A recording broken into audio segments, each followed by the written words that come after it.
guys, and welcome back to another episode of DCBSTV. I'm your host, Kara Landon, and I'm joined with Amon Focus, Creative Director for Life is Digital Media. And this episode, we're going to be covering all about being a freelance artist and what it means to just go out there and, you know, not in addition to being a one-man crew, but being your own freelance guy. So what does it mean to you to be a freelance artist? Getting work consistently. Yeah. Yeah. I mean, that's what's on the back of your head whenever I wake up. Like, even right now, I'm doing a lot of jobs, but I'm preparing for next year, just in case this source of work, dries up. So constantly jumping from lily pad to lily pad, making sure that you're covered. So how long have you not been employed for a company and that you've been on your own doing your thing? About 5 years. 5 years that you've freelanced your way through everything. Yeah. That's amazing. And, I mean, like, sometimes it gets dry. What's one of the biggest hurdles as a freelance artist? What do you do when the work dries up? What do you do? You work on personal projects. You update your site. You go out and you kick it. You meet people, in a sense. I said it so generally, like, you meet people, but you have friends who have opportunities for you, and they're not in the places that you think they are. They're not in these big name companies. They may be at a hospital. They may be at some place that they're needing web video or something like that, and they need you. They just don't know it. So I notice when I create something and I start publishing it in places, whether it be Facebook, YouTube, Instagram, all of a sudden people are like, oh yeah, we're doing X, Y, and Z. Would you be interested? And then from that, you create that momentum. And the key is when you're working, like, let it be known that movement is happening, so people are like, oh, he knows. He's about to drop something. Yeah, like things are happening, so you it's like keep spinning a plate. Like when I'm not working, then nobody wants to work with me. It's kind of like the moment you get a girlfriend, all the girls think you're cute. Yeah. Like, when you're working, everybody wants to work with you. That's true. So I try to continue to stay working in some capacity. Even if I'm working on my own stuff, I'm still working, I'm still creating, I'm still in that zone. So when I do publish, you can see that, hey, I'm active. I'm not, dormant. Okay, so that was like a hurdle. So if we could flop it and say, what are some of the highest rewards that you've... The highest rewards when you become the go-to guy to a company. So like you can start out, recently a few years ago, I got a gig doing behind the scenes video at Fashion Week. Then they called me back the next year. So I got that work.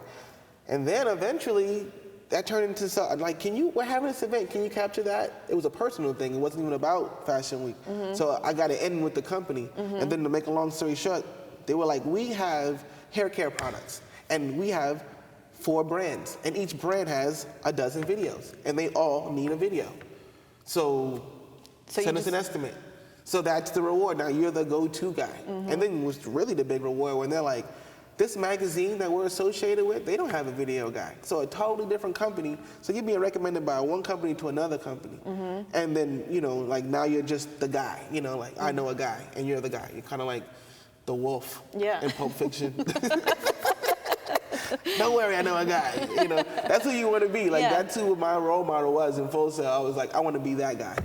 I want to be the guy that they're like, people are nerve-wracking and they're like, I don't know what's going on. And they're like, oh, I called him on. Oh, you called him on. Oh, and then it's all fine. Cool. So that's, believe it or not, my inspiration for real. That's awesome. And so you did a shampoo video of all the different things. That's one of the latest things where it was called New York Streets. I want to see that. And you brought it? I brought it. Okay, cool. Can we throw it to that? Can we see the video? New York Streets shampoo is a paraben-free, sulfate-free, and color-safe shampoo that gently cleans all hair types. To use, begin by dispensing a quarter-sized dollop of this shampoo into hands and apply to wet hair. Massage into a full lather. This shampoo is fortified with hydrolyzed wheat protein to reduce hair damage, fruit extract to stimulate the scalp, and panthenol to moisturize the hair from within and give beautiful shine. When massage is complete, rinse thoroughly. Follow with New York Street's conditioner and styling products for the ultimate freedom of style.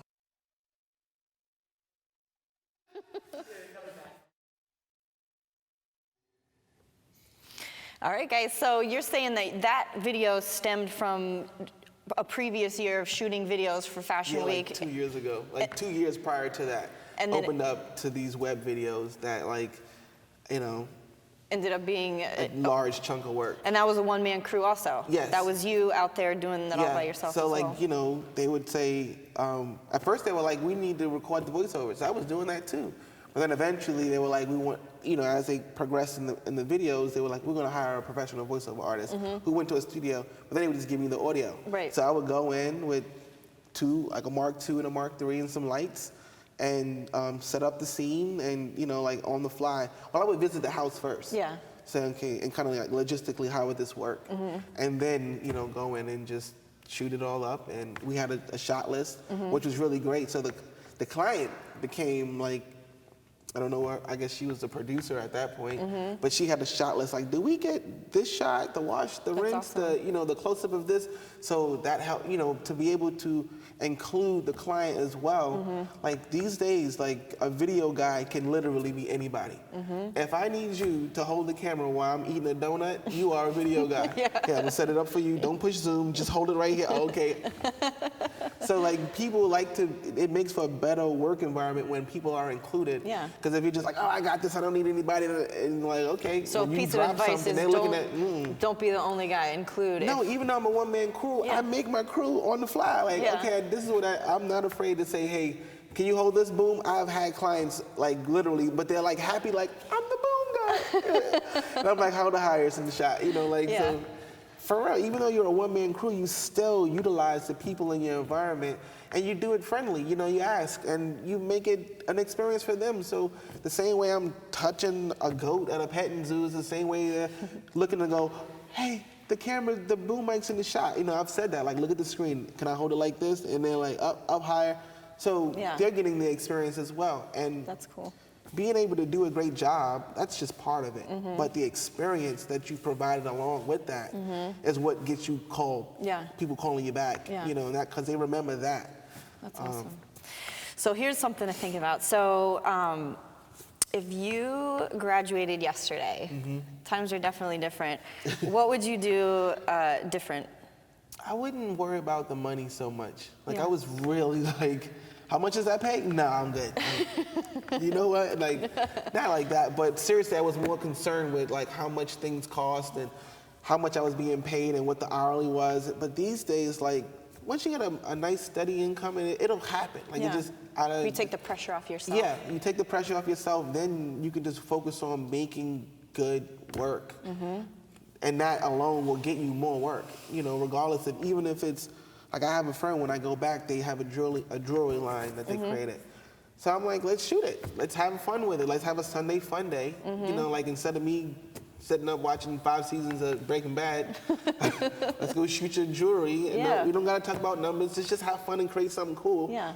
And then I have enough content to parlay into, you know, more opportunities. But now I'm cool with them. And then since social media, like, Amon did a great job, or Do you whatever. see that now as opposed to when you graduated? Like, social media is so much bigger now. Do you feel like that is a huge help? It's a huge help. now? I mean, because I'm very strategic about it. Like, I'm very, very surface, but very personable. Like, there's a lot of human interest in the sense that you don't gotta listen to me complain, but this alligator looks cool, Yeah. or this looks cool, or, you know, like, it doesn't have to be my hot pot pie or whatever I'm eating, but it can be just things that we all have in common. So like, in that sense, that dialogue is happening, and then somehow, some way, your skill set gets mixed in, and then it's an opportunity. So, you know, I chose, like, I'm not a Pinterest guy. I have a Pinterest account, but I'm an Instagram guy. So I use Instagram to create opportunities and conversations with various companies that, you know, I'm really cool with Gorilla Coffee on Instagram. That's awesome. Because I Instagrammed one of their coffee bags at Whole Foods, and they were like, how did you do that? Because I did like a montage kind of thing, a collage. And so I explained it to them, and from that point on, they were like, That's awesome. because at the end of the day, it's not Gorilla Coffee, it's somebody whose job it is to be To a make it social look- media guru. Yeah, So you're exactly. interacting with that person, and at some point I can go, oh, you guys are having an opening, which I have, and I'm like, can I come by and just shoot some stuff? Yeah, come on by. So it's not even about business. Eventually things turn into business. It's not instant. Like, over time, you create those opportunities. but they have to be genuine. And being authentic and genuine usually isn't an instant thing. They gotta fill you out. Exactly. So as a final thought, as a freelance artist, you as Amon Focus, where do you see yourself in, let's say, 2 years? Like, where do you want to grow and evolve to? I mean, we talked about post-graduation, where you are now, with the industry, your these gear. days, Yeah, like, where do you? I wouldn't want to make a residual off my content. So I love working for various companies, but like, I'm just gonna do a shameless plug, like Life is Digital Media. Yeah. I make videos like late to Instagram for people where I feel like this is, not even feel like, there is a digital media like illiteracy where people are like, I'm not a computer person, and so I'm like, yes you are, just no one said that this button does this. Let's have a beer and talk about it, like that kind of thing. So being able to create 200 or 300 videos that are impactful but very informal and not condescending and very quick and concise, but a little bit entertaining, and making money off of that. Whether it's just like I have an audience now and I have a book and I can say, hey, this does this, or that kind of thing. Exactly. So that's where I want to move toward, like creating content that I'm working truly for myself, as opposed to being a private contractor for various companies, which I can still do. Yeah. But now You're just my evolving main towards income that. is from the stuff that I've generated or That's created. awesome. Anything you're working on right now in the works? That's it. Life is Digital Media. Life is Digital Media. It's a social experiment for 1,000 videos, and that could be basically the whole point of it is the life that I live gives me work, and the work that I do gives me life. So that circle is essentially what Life is Digital Media is. So it can be Instagram, but it can also be Gatorland. It can be anything. Like that's how I generate work and live, and I enjoy my life, I enjoy my work. It goes So hand in hand. in 1,000 videos, I want to see what that does. I have 14 right now. You're getting there. I got 14. You only got 900 and whatever to go. So if I want to see, but I don't know what it's going to be. Like what Yeah. it's going to be at video 355. Right. I may do 300 videos about RVs. I don't know. Right. But it's a clean slate, but it's creating relationships. So when I interview artists, we're cool. So if I'm ever in Miami, I have somebody to have a beer with, or they can show me who's popping right now in Winwood. Yeah, that you can go. Exactly. Maybe create some more content. So like, that's mine. Awesome. So just see what happens with it.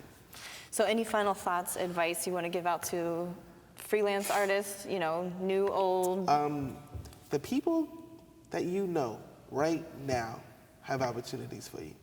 The people that you know, your friends, your classmates, their wives, and their people who, a really quick example is, when I decided to go into the freelance world in 2009, it was a guy that I worked with at a company out in Altamont, not too far from proper Orlando, was the guy who showed me the PR world in New York.